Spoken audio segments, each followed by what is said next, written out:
Hey guys, let me welcome you to Tea Time.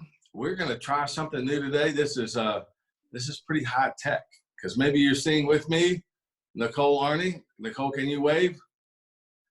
And maybe you're seeing with me also Steve Shell. I can't see Steve, but is he there? I'm here. Well, there you go. I see you now. Can you wave, or did you already? I did. So you can tell how high tech we are. We're going to try this tea time. Of course, we are all in different cities. It will look like to you that we're in the Nuba Mountains. You can probably see that from the background, but we're really not in the Nuba Mountains. I know that comes as a shock. We're in different places, and we just thought we'd get together today and talk a little bit about Nuba. That's why we dropped Nuba in the background. So. Guys, I wanted us to talk a little bit about a couple of the trips that we've been on into Nuba and talk about how that leads us to a place where we currently are in Nuba, and even particularly related to this global pandemic and the crisis that has resulted. So is that good? You guys good with that? Absolutely. Of course. All right. So we have our tea. Sure. But my understanding is, Stephen, you broke protocol. And I apologize for that, but I usually go my own way. There's no need for apology. You know that we're not real big on the rules. And so if you show up at a tea time meeting with a cup of coffee, it's okay. Protocol is usually out the window on any ATC endeavor. And this one would be included. Yeah. And actually your coffee move is significant, and it's good because if you remember, the coffee in Nuba is good, huh? What do you think? I'm glad you picked up on that, and that was a little bit deliberate on my part. I'm a big fan of Nuban coffee. And what makes it special? What makes the Nuban coffee so special? Well, I'm glad you asked that, David. Nuban coffee, I never ever had anything like it. Strongest stuff you've ever had. But they over there, of course, they have fires. There's no electricity. There's no gas. There's nothing else. They take the green coffee beans in your presence. They roast them over the fire in a little steel roaster, I guess, just right over the fire. Once they're roasted, they crush them themselves with a mortar and pestle. They roast them some more. They put them in these little demitas cups, although I don't think demitas translates well into Arabic. But we do know, I know what you're saying. Yeah. Yeah, just a little bitty cup, because that's about all you can take caffeine wise. They put the water in, and then here's the key. Here's the big thing. Wait for it. Okay. Ginger and cardamom. They grind up ginger and cardamom. You'd think that would be just nasty stuff, but it is wonderful. It's addictive. With a side of zalabia or some Nuban honey. Little powdered sugar. Oh, yeah. It's not powdered, but it is sugar. Now, me myself, I'm on the Whole30 plan, and so I'm being very careful about my sugar intake. But I'll be ready by the time we get back to Nuba. Well, I'll be ready for some Nuban coffee. Yeah. There's such great memories about Nuba. The first trip that the three of us took together was where we went to a place called Kamanyara. Mm-hmm. And of course, it was a difficult trip in that we were kind of breaching the lines, the front lines, to deliver food and some encouragement to the people who were caught behind those lines and have been isolated by the Khartoum regime for probably 3 years. And maybe so, go ahead. Maybe more. Maybe more than 3 years. Yeah, I guess I don't really know. It's at least 3 years. I think we did know somebody that had been there 4 years ago. Mm-hmm. But it's for a long time, and that definitely showed when we got back in there. People were struggling. Guys, what I remember about that trip is moving with the SPLA, with the Nuban military, SPLA North, and moving with them as they protected us coming through the front lines there. And I remember hitting a particular checkpoint that was hot, where we really felt like there was probably some Arabs or some who were part of the Khartoum regime kind of tracking us as we went through. You remember this part? I do. How do you forget? Yeah, I don't know that you ever forget that. But now, a year later, looking back on that, when you look back on that, what did the Lord show you in that? Well, I'll start. Go ahead. To me, and you got to back up a little bit, because this is part of what the Lord showed to me.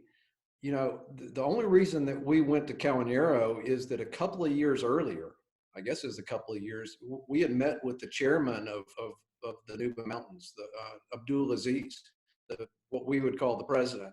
And he had mentioned specifically that he wanted us to go to this area called Cawanero we had never heard of. It's very remote. He asked us to go there because nobody else was going there. And, we said, as we always do, oh, yes, if the Lord so wills, inshallah, we'll go. And, but we had met with him again, and he specifically made the request, and then he said, I'll send security with you. And so we're thinking, okay, we'll have a couple, 3 soldiers with us, and they'll ride along with us, and they'll provide security. We got ready to leave Yidda to go on this trip. We didn't know what we were in for. We thought it was going to be an 8 or a 10-hour drive. It turned out to be 34, 35 hours. I thought it was going to be 2 or 3 soldiers. It was 50 some odd soldiers, 6 trucks armed to the teeth, 50 caliber, 30 caliber machine guns, rocket propelled grenades. And we just headed out through the bush. No roads. We thought there were going to be roads even. Mowing down trees. No roads. No, we made our roads. And, but then to get to what you were talking about, we get to this first. They called it the ambush point. They called it the point where they thought that there was a reasonable possibility of an ambush, and that sort of takes us to where you've asked the question. And what did the Lord show you in that? Well, thank you for reminding me where my train of thought was going. The first thing the Lord showed me is that he had this planned. We thought we had a plan, but his plan was in place at least a couple of years, if not way, way before that. He knew where we would be. He knew that these people were going to be in just desperate straits. And he knew the protection that we would need, and he knew what we would need to get through all of these points. So we get to this ambush point, and we've been trucking through the bush with these 6 trucks plus ours. Another interesting thing, here's when I knew it was going to be real, is when we stopped. We had a white Land Cruiser, but we stopped by the river, and all the soldiers went and got mud out of the river, rubbed the mud all over our white Land Cruiser so that it would be more camouflaged. I'm thinking to myself, well, this could be serious. Yeah, maybe we're pushing some boundaries here. Yeah, we're pushing some boundaries, but all of it really goes to God's plan and how He's got it, even when we have no clue. Yeah. So, okay, Nicole, what lessons would you say you learned in that, or what do you see in it when you look back? Yeah, I think first of all, it was such an awesome, literally one of a kind opportunity to have just started working for ATC. And this was one of my very first introductions to what ATC does. And so I don't think there could be more of a clear illustration that answering the call literally has no borders or boundaries when it comes to reaching the ones God calls you to reach. And I remember that moment passing through that ambush point when all of these soldiers, Nuba, it's crazy, this war-torn land, there's just a lightheartedness to it. And so the soldiers, are joking around and they're being playful. And then all of a sudden things got really quiet and started slowing down. And we started seeing these generals come out and give directions and signals, and all the soldiers just fanned out. And we all kind of just looked around, and that's when we started to understand the point that we had reached. This was already a couple days into the journey. We're all dirty and just 115 degrees outside, and it was almost like time stopped. And it was just a really surreal moment. And I think shortly after we passed through that, I started understanding that the heart of ATC really echoes the heart of God, and that there is nothing that keeps him from reaching the one. Like, the parable, and you hear like, oh, how far he'll go, leave the 99 behind and go to the one. But I was like, oh my gosh, like he won't stop. He's like relentless in everyone coming to know him. So that was really impactful for me. Yeah, these are awesome things. It's like, so I'm agreeing with you. The lesson of, he has a plan, and even though there may be obstacles, he's already thought through those obstacles. He has a plan, and we just participate basically with him in kind of carrying out that plan. And so like that's kind of along the lines of what you were saying, Steve. And to your point, Nicole, I think that really has been the heartbeat for not just in Nuba. We're talking about Nuba today, but not just in Nuba, but there have been through the years a lot of forgotten spots around the globe. And we've really been allowed to, I think, from the Lord, kind of be able to identify those and even access them. And, you're right, without respect to borders or without respect to obstacles, we've been able to do some pretty cool stuff. In Nuba, it was cool because we were able to get food into the hands of those people. One of the other things that happened there that we haven't talked a lot about since we've got home is that from that trip also, we identified, at the time it was 50 kids, now it's growing to 100 kids, but we were able to identify some kids from that region who had no education to speak of, and they were at risk of starvation. And we were able to get them moved from there with military escorts into another part of Nuba that's much more secure, where they've been able to get not only education, but also where they can get into a regular pattern of eating. Both of you were also on a trip. When we went back, I guess it was last December, we got back and we got to see those kids that were rescued from the trip in March. And tell me, we'll start with you, Steve. Tell me, do you remember when we were on that trip and you saw those kids, what impressions did you have? What did you think? It was just night and day. Those kids, when we saw them at Cal, there's three villages really. There's Cal, there's Niero, and then there was it Warney? Was that the Yeah. park? And you remember we were in Warney, and those kids, even though Arabic is the predominant language, those kids didn't even speak Arabic. We were having to translate from the mother tongue to Arabic, and then from Arabic to English, so that we could even communicate with them. They were emaciated. Their hair was that orange color that it's starvation. Yeah. At the end. And then back in Calda, and they were healthy and happy and singing. Nicole taught them to do the hokey pokey. Important spiritual lessons like that. But just to see the contrast between where they were and where they are, yeah, you could then see where they would be. The kind of progress, the unbelievable progress that they have made and that they will make, and that they'll then take back to be part of that culture and part of that fabric of their society. It's gonna be just a difference maker. Yeah. Nicole, your thoughts. What did you think when we saw those kids in the other part of Nuba? I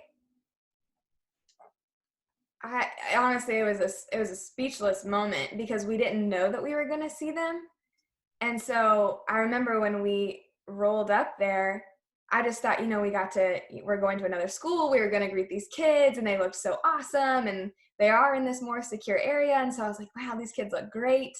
And then to realize that they were the same ones from our trip just 8 months prior, I think it was. Yeah, were they even recognizable to you? No, but once I realized who they were, like, man, when you see kids that are suffering that much, those faces don't really leave your mind. No. And then to like really readjust and process that those were the same kids, I was just speechless. And then their teachers had done such a great job teaching them. And I think one of the biggest things that I noticed was just the amount of freedom that they had. That they were just laughing and they were running around, and there wasn't this like spirit of like oppression over them anymore. And where they were previously in Kilimanjaro, they were right there on the margins, right there by the front, and you could just tell that there was just a weight of oppression over them, not just politically but also spiritually. There was a lot of just forced religion. And then to hear them come out and be singing Jesus in the morning, Jesus in the noontime, and they're just so happy. And Yeah, that was my favorite part. It was cool seeing them, and I could, even though I could recognize a couple of faces, they looked vastly different, but I could recognize a couple of faces, and that was cool. And I began to understand, oh, we're seeing these kids and that was awesome. And they, were showing us what they had learned in school, and that was cool. They went around and showed us where they were keeping some food for them and where they slept. And, I can't say that it was 5-star accommodations, but it's certainly better than where they were. And, they had some food. They're kind of stocked up, and I think we were able to leave some blankets for them or something like that. And so that was all really cool. But to watch those kids like singing, they started in English. They were singing, Jesus, Jesus, Jesus in the morning. So kind of watch that. I thought, man, this is just, I don't know, so often I have been in situations where, even in Nuba, where, there's not a good resolution. And you're in situations sometimes where, these children, we were in this once in Nuba, it's like, that there's no way by the time we could get back here, or by the time we could get food in here, there's no way that they would survive that, And so I got to tell you, man, I was just like overcome at that whole scenario where it's like, you can't do everything, but at least in this scenario, at least in this situation, here's, 50 kids, at the time it was 50, here's 50 who are alive, and 50 who are being educated, and 50 who are learning all about Jesus, and now they're singing us this song about Jesus in English. It was like, it's really one of the highlights of I've been doing this a long time, but that was a highlight. So the deal is that now the number of children that we've been able to pull out of there has increased by, I want to say, we first increased it at 15, so there were 65, and are in the process of adding another 35 kids to that area. And so, that whole project, that whole thing is growing, and that's really pretty awesome deal. And you remember, Dave, those kids, they didn't send trucks after them. There's no helicopters that came. They walked down. It took us 35 hours to get to where they are. They walked for 15 days. 11 days. 11 days. They, the reports were that by the time they reached where they were going, they had soldiers who accompanied them, and some of a couple people from the village accompanied them as well to make sure everybody was okay. But I honestly, I can't imagine the condition that they were in when we saw them in Kilimanjaro. I can't imagine they were able to walk 11 days and get out of there. In fact, I did hear that some of them had to be carried out, toward the latter part of the trip. But amazing. Yeah, it wasn't no small feat, that's for sure. So, there's, we've been talking, we sent earlier this week, we sent out a kind of a request for prayer for Nuba. Nuba has been hit particularly hard in the midst of this pandemic and in the midst of this virus. And I think that's because, when an area is that close to the edge already, it just doesn't take a whole lot to push them over the edge. And so in Nuba, currently all the borders, their borders with any other countries, and even their border with the other part of Sudan, all borders have been closed. This means, of course, that food is not able to move in and out of the country. Now we find ourselves in April, which is kind of the height of the dry season there and the height of the heat. And so typically in Nuba, there would not be a lot of food in Nuba anyway. And now with those borders closed and nothing able to come in from the outside, they're in a particularly precarious kind of situation. In addition to this, the leadership there has closed all markets. And I can't even imagine what that means. There's no food coming in and out, and all markets, that means any food that was already there, that it's illegal to sell in the markets. I understand that there are some ways to buy food on black markets, but that the cost of that is incredibly expensive. The World Food Program and others have said that Nuba will be one of the regions. They've identified, I think, 10 different regions in the world. And this will be one of the regions that is hardest hit by that. And, the fear is of massive starvation there in upcoming months, particularly as they hit the rainy season, which would be in June and July. And that means there's no new crops until September, October, even on into October, really, maybe November. So, we are having tea time today and we're having some memories of all that the Lord's done in there. But now we're really needing the Lord to do another miracle in Nuba. Or there's, I don't know, WFP says potentially thousands of people who will starve in Nuba. So I don't know, when you think of that, Steve, what's your prayer for Nuba? My prayer is that the Lord will just give them the favor to do what they can do. We've been in a lot of places in the world where I guess, the people are waiting to be helped. The Nubans are not really waiting to be helped. They are so. They're not like that, no. They are.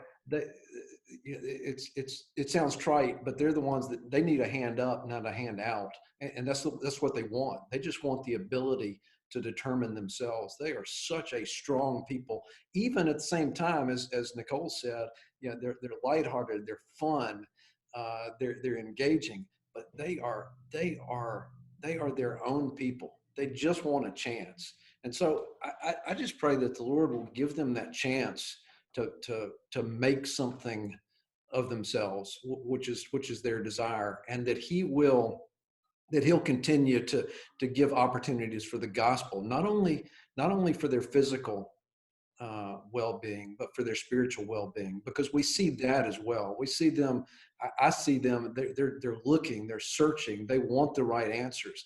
They're receptive to the gospel, even coming from a predominantly Muslim background. We saw what the Lord did in that little village, and I'm struggling to think of the name of the village. Where did we do our conference? Well, maybe not even use a name online here, but that little village is a great example of what you're talking about.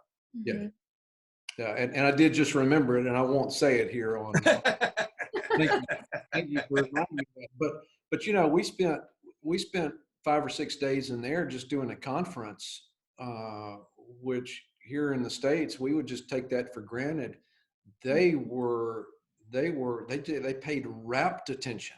Now, Yeah. we had already brought in some physical relief. We brought food and medicine, and we'd helped them out. We sort of established a relationship, which is the way I think the gospel is advanced. But they sat there. Even the imams sat there and just gobbled it up, soaked it in, and I just think.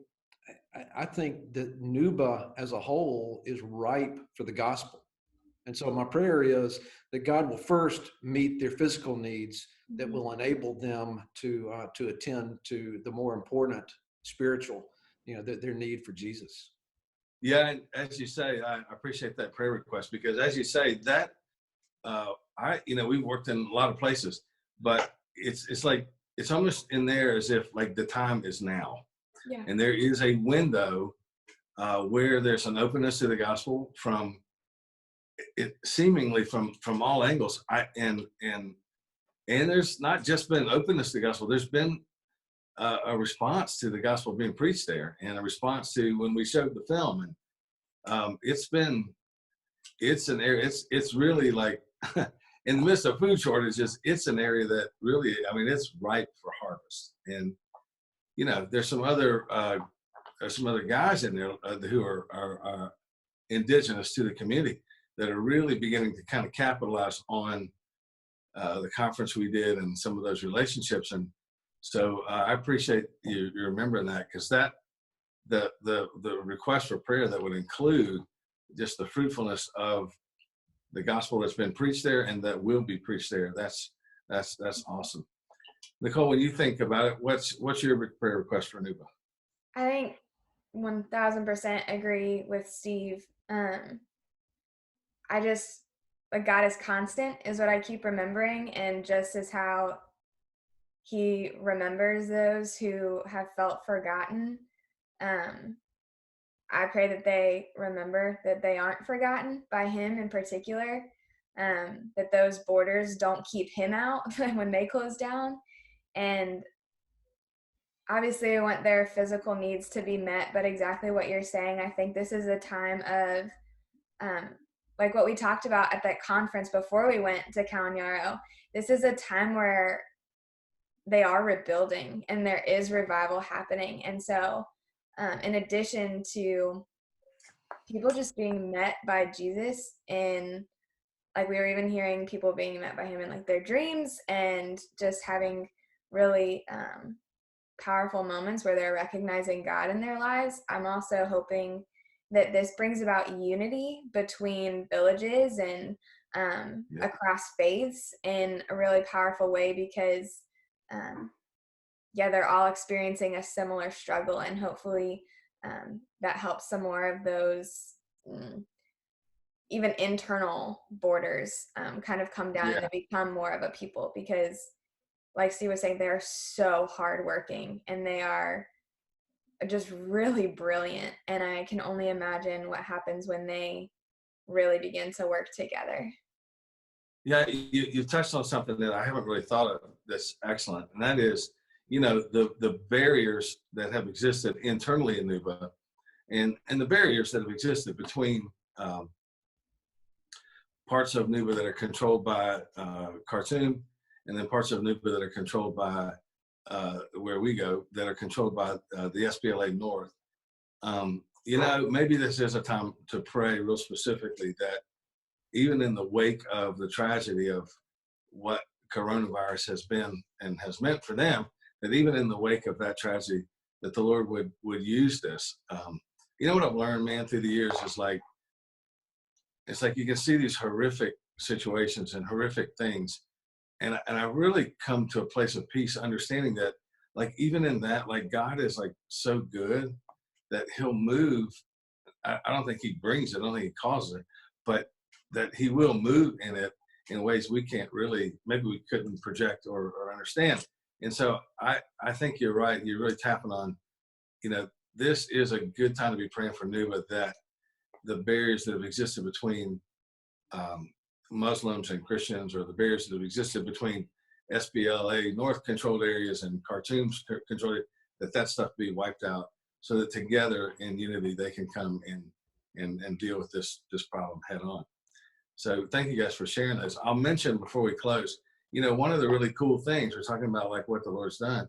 One of the really cool things in there is that as Jake and Addison Maslow, they were there in just, back in March. They got out just in time as this coronavirus and borders began to close up. So I know they're thankful to be in the States today, or they would have been there for about 6 months. But they got out just in time, and that was awesome. But they were there to identify more population bases where we could bring children out and rescue them and make sure they have food and make sure they get the education that they need and exposure to the reality and truth of Jesus. So as they were there, one area was closed to them, so we were able then to strategize and get more out of Kilimanjaro. And so then, while we were there, they went ahead and bought the food for all those children. So they bought enough food for 100 kids, anticipating more coming out of Kilimanjaro.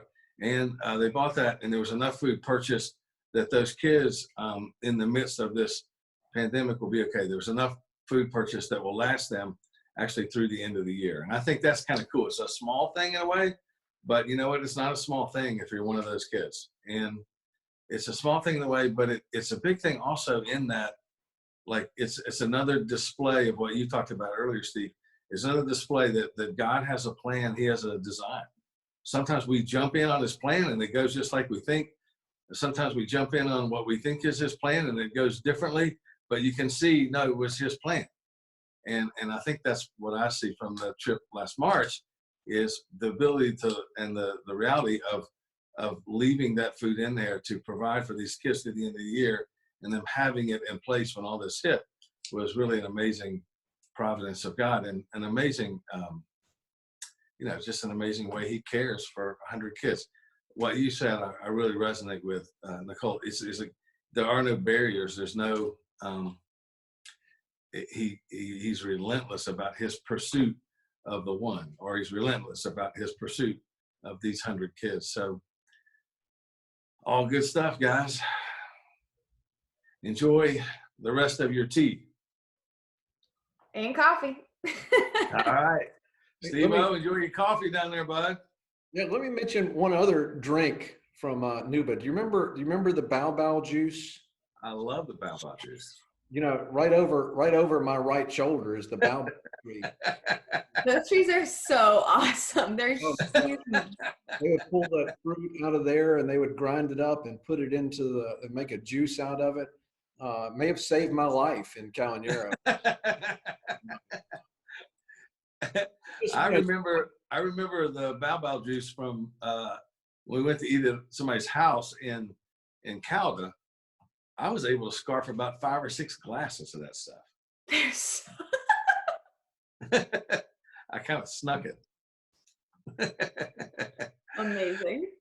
Hey guys, thanks for joining us for Tea Time, and we'll look forward to Tea Times in the future, and we'll see you again soon. God bless you.